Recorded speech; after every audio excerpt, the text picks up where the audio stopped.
Hey, this is Jody and Aaron with Welcome Home with Gateway Realty, and we're happy to be back to talk with you about some exciting news in home buying and selling. Hello. Things are heating up. Yeah, outside and inside and with the market. Definitely outside. It's gorgeous out today. Yeah, I think it's supposed to be 75. Maybe we should have shot outside today. I don't know. It's beautiful out. Well, you might have to shoot outside next time because the house might not be here. I know, right? Might be sold.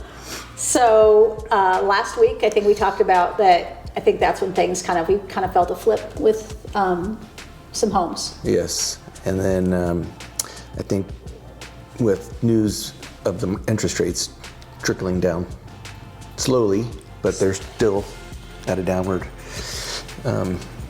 angle. So we'll take whatever we can get. Exactly, but I mean, I think buyers are seeing it a little more, and especially with the weather, things are getting a little more active. And a lot of investors are out there looking right now. That has been crazy busy right now. Investment properties are moving like crazy. I mean, how many apartments did you sell last week? I sold 3 apartment buildings last week. So yeah, that's crazy. It's a lot of investment properties moving. A lot of investors are looking and seeing and understanding what is going on in North Platte, and that is exciting for us. So it is. The good news and bad news. We have 58 properties on the MLS right now. Yep. So that tells me we need more because that's low. That's lower than it's been in a long time. So if you are listening to our podcast and you've been thinking about selling, now's the time to do that. Yeah. I mean, depending on the price range, the upper end ones are still a little difficult to sell with the interest rate being the way they are. But I'll tell you what, you can't find a house under 100,000. In between there and 175, 200. 175 to right now, that 1 to 180, I think. Yeah. In February, I put 5 houses on the market between 100 and 180, and I sold all 5 of them in February. Yep. It was just like that. It was awesome. Yep. So if you got one of those, I don't know, not lower end houses, but smaller. Yeah, small, more inexpensive homes. Yep. I know 1867 Collective had a cute little cream puff on the market over the weekend. Updated, cute, small, but cute. I called to get a showing for tomorrow, and they had 3 offers on it over the weekend. Yeah. That is exciting. So that's exciting, because that was not happening 2 weeks ago. No, so that's how we know that things have heated up. Yep. So that's awesome. And then rentals, I know, are very busy. Yes, we are very short on 3+ bedrooms. So if you have an investment property out there that you're trying to get rented and can't, which is probably not a thing. Right. We got a list, I think. So we have 40 applications a month coming in for rentals. 40. That's a lot. And we got like 5 on the list. 5 homes. Yeah, because we rent them out so fast.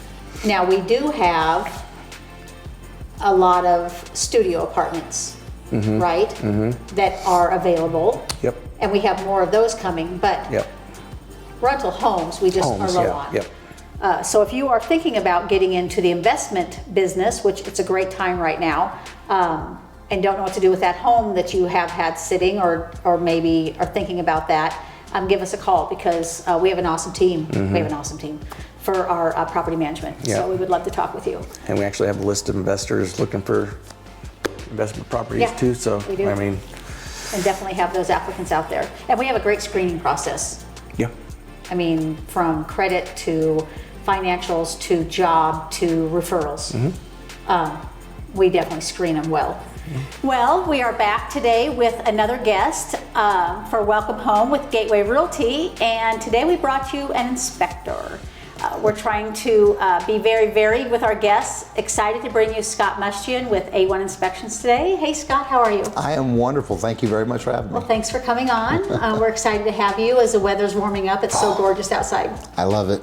Makes the inspections a lot easier. What, not tromping through the snow? No snow, no frost on the roofs, no wind to knock me off. So yeah, it's Not digging through, looking for outside crawl spaces. that is no. Well, I'm trying to find sometimes the meters outside. Tromping through the snow. Because I've got receptacles or I've got hose bibs. Things like that. So yeah, the nicer weather makes my job a lot easier. So a few weeks ago, it was 26 below for many days in a row.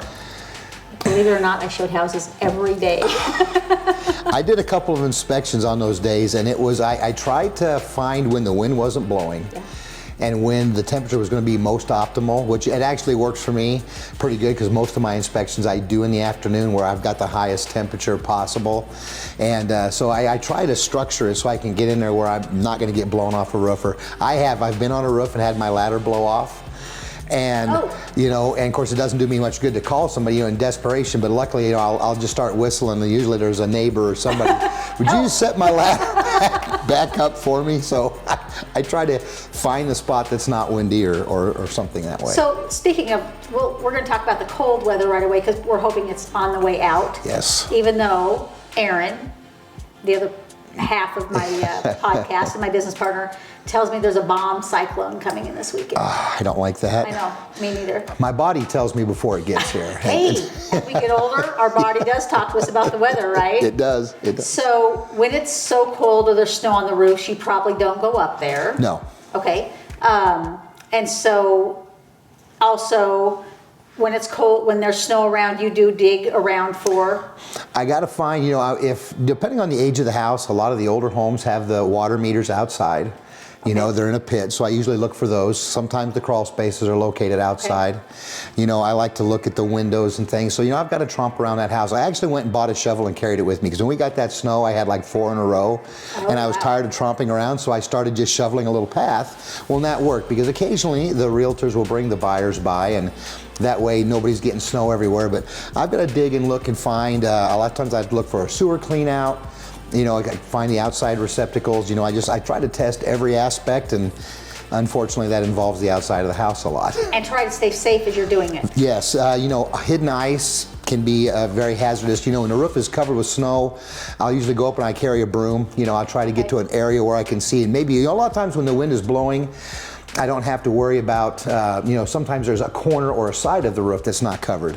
And, if I can see a good enough area of shingles so I can discern the age and the condition that they're in, I usually don't have to look at the entire roof. Okay. And I'll usually note that in the report. I'll say, hey, the roof is limited by some snow cover, but I can see enough. I can see 15% of the roof to know that the condition is still to be in satisfactory shape. Now, when it's winter, you do not turn the air conditioner on either, though. I kick it on because I want to make sure the air compressor kicks on, or the compressor and the fan. I want to make sure those operate, but it's not going to actually condense and work. Okay. But I want to make sure that it's still going to be operational. Okay.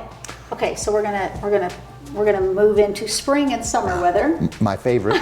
Look at it outside. I love it. Oh, I know. Gorgeous. So when you are doing home inspections inside, you do ask that the crawl space be accessible and the attic. Yes, correct? ma'am. Because Correct. you cannot move people's things?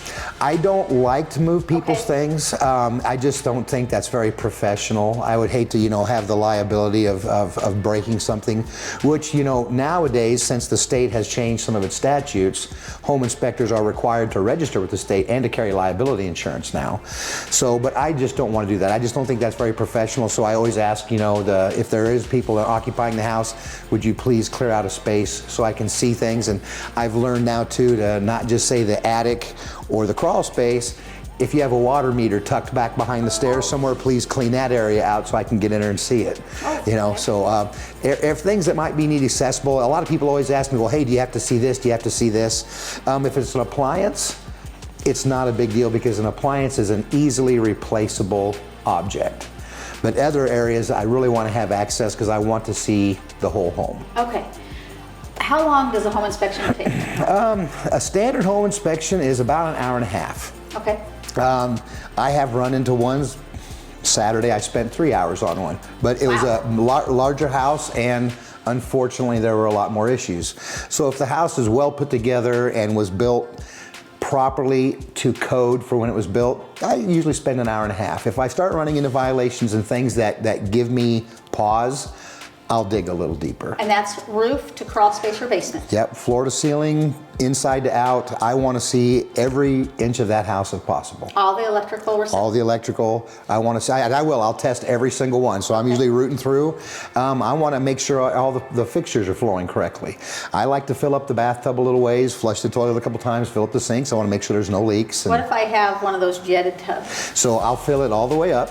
Oh, wow. And run the jets, okay, because I have to make sure that the jets are operating correctly, and plus I also have to make sure that the tub is GFCI protected, because that is a code requirement. Okay. So yeah, sometimes those take a little bit longer, and then, you know, when it's draining and everything's drained out, then I can crawl in the crawl space, and if there is a leak, I'm going to know it right away. Okay. So it's a lot easier to find things, and it makes my job easier. Plus, you know, I can say, hey, I understand what the water flow is. I know if it's cross-connected. A lot of times some people get the hot and the cold reversed. And so, you know, I can test all that. You know, I can make sure the draining, and sometimes there's a hair clog. So, you know, you run into an older sink and, you know, well, maybe the sink drains really slowly, but I've checked this tub and that sink and that tub and everything drains fine. That tells me, hey, the problem is right here. So as an inspector, you're working for the buyer. Correct. And so as a realtor, I'm working for the buyer. Correct. And I say, you're working for us. Mm-hmm. You're pretty picky. Yeah, I am. Which is good. Mm-hmm. And that we want to see everything wrong. Yep. And some of those things are just normal wear and tear on. Absolutely. You know, in my inspection report, I have a sheet, and it was actually at the request of a realtor. And I asked, you know, but I say, what can I do to make my report better readable, you know, more accessible? And they said, we would love to see, you know, violations and suggestions. Okay. So I have a page on there that is just suggestions, and that's the normal wear and tear in a house. Little things, you know, you might have a faucet that's starting to leak that might need a new washer. You know, you might have little things here or there. You know, maybe a door doesn't fit. You know, those are the suggestions, little things. And then I have a page for violations, things that I see that conform either to the National Building Code, the National Plumbing Code. Okay. You know, HVAC does not have a code. Theirs is all primarily certification as far as pressures go. But, you know, I can find things that are there that I may include in the violation sheet, and then, of course, electrical violations. So, what about furnaces? Let's talk furnaces, safety, crack heat exchange. Yes. So there's actually a fairly easy way to check your heat exchangers. A lot of people will pull them out to look for a crack. A really nice way to check a cracked heat exchanger, and I learned this having my own business over the years, is how the air flows through it. If the heat exchanger is not cracked, when you ignite the burners, you're gonna have a nice even flow of air. So I like to take the front apart and, you know, push the switch in so it'll still ignite, and I can see a nice even flow of air going through there with the blower running. Now, if that heat exchanger has a cracked, I'm gonna see a wavering flame, and it's gonna dance pretty good. And if I see any dancing, I have a carbon monoxide detector that I use, and I bring it in, and I call it a sniffer, and then it'll usually tell me, yeah, you're detecting carbon monoxide at the front, so we have a possibility of a cracked heat exchanger. So in that instance, do you go to, and do you say, you recommend calling a certified HVAC? Yep, I'll recommend a licensed HVAC technician. Same with the roof? Yep, roof. If I see any problems that give me cause, I'll say, you know, get a hold of a certified roof, you know, contractor and check them. And I always tell people, you know, the buyers, never be afraid to ask somebody to see their credentials, to see their licensing, their anything. Make sure you're getting a professional, because there's a lot of unprofessionals out there, unfortunately. But, you know, get a good qualified one. And we've got, you know, several in the town that are very good. And if they ask me for recommendations, you know, I, of course, you know, over the course of the last 30 years, I've gotten a pretty good footprint, and I know a lot of folks around here that I trust. And, you know, there may be somebody else out there that is just as qualified, and I just haven't been able to work with them yet. But I'll usually tell them somebody that I trust to recommend to go to. Okay. What is a home inspection? Just normal Regular sized home inspection cost. Standard home inspection is $380. Okay. And I don't make a whole lot of jumps. If the house is over 4,000 square feet, well, over 4,000 feet of inspectable area. So if they've got a shop or a big barn that has electrical and I feel like I should take a look at that, you know, that goes into there. So if it's over 4,000 square feet, I'll add $100 to the inspection cost. Okay.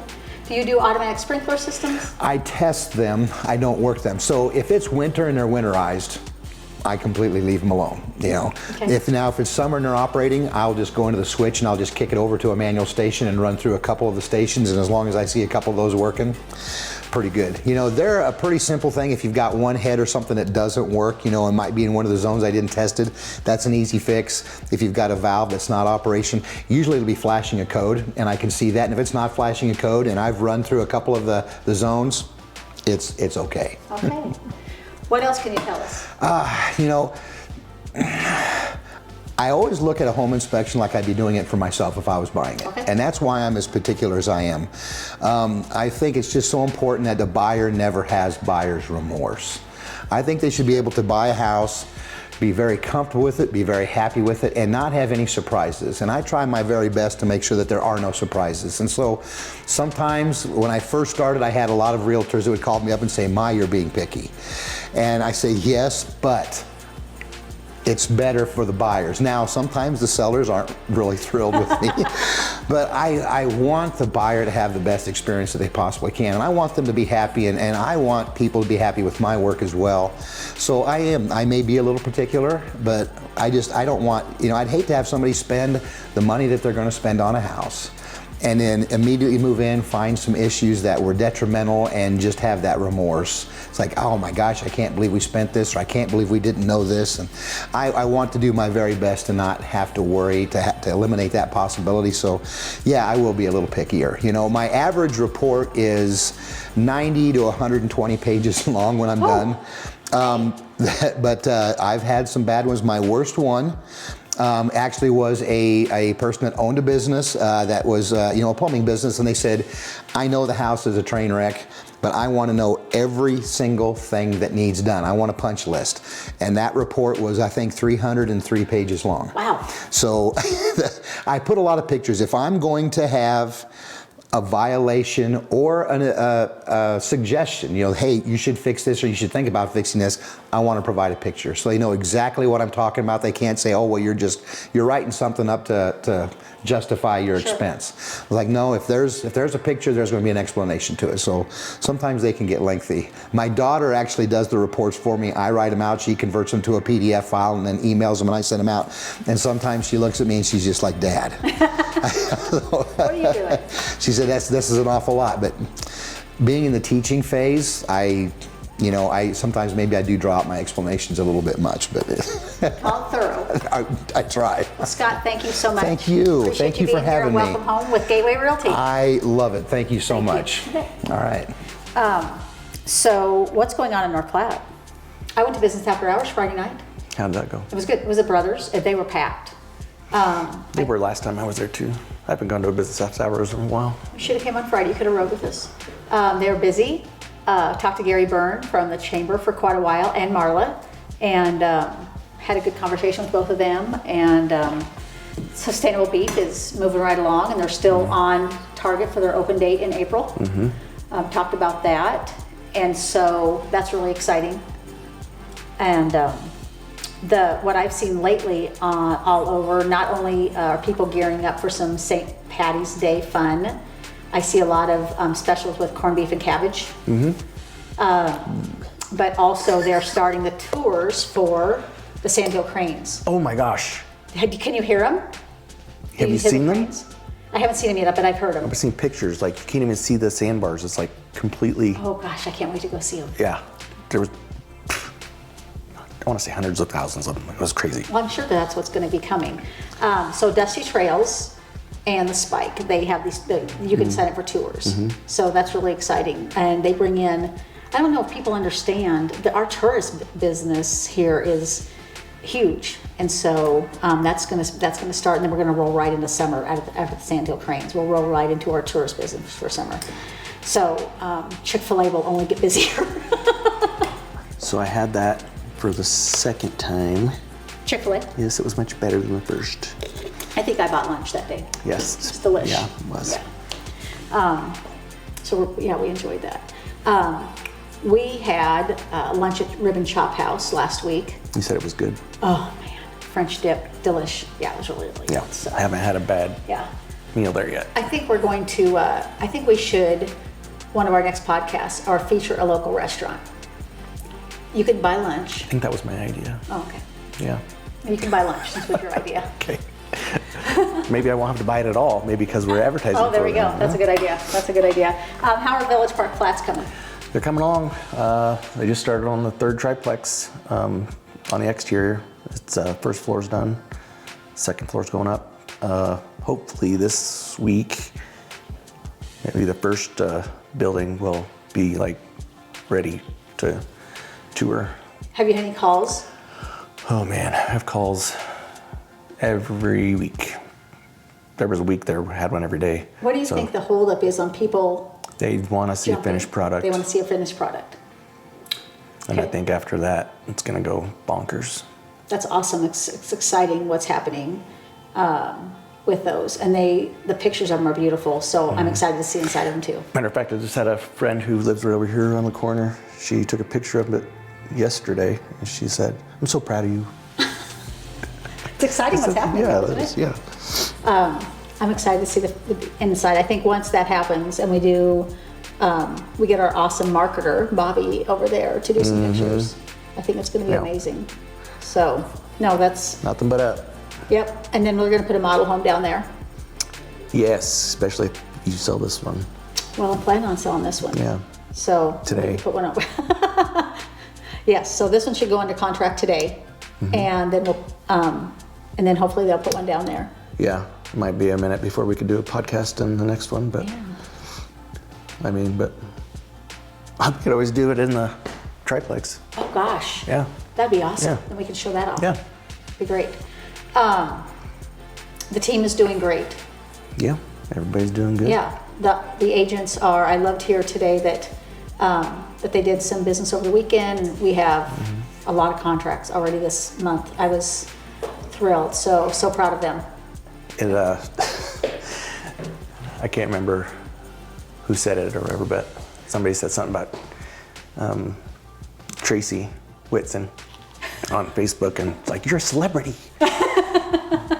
That's not the first time she's heard that now, so If people aren't following Tracy Whitson and her videos, they are hilarious. yeah, you're missing out. She is a character on there, and we love having her on our team and knowing that she has stepped out so fully out of her comfort zone and Yeah. loves to do the videos in homes, and we love having her on our team, and we love our entire team. They are Yep. just near and dear to our heart, Yep. and they are only Like making family. us better. Yeah. Yeah, they're a family. So, well, what else, dude? I think that's about it. Hey, I guess we'll see you guys later. Yeah, and hopefully everybody got a lot of Good information. good information from Scott. Yeah. Thanks for joining in to Welcome Home at Gateway Realty, and we'll see you guys later.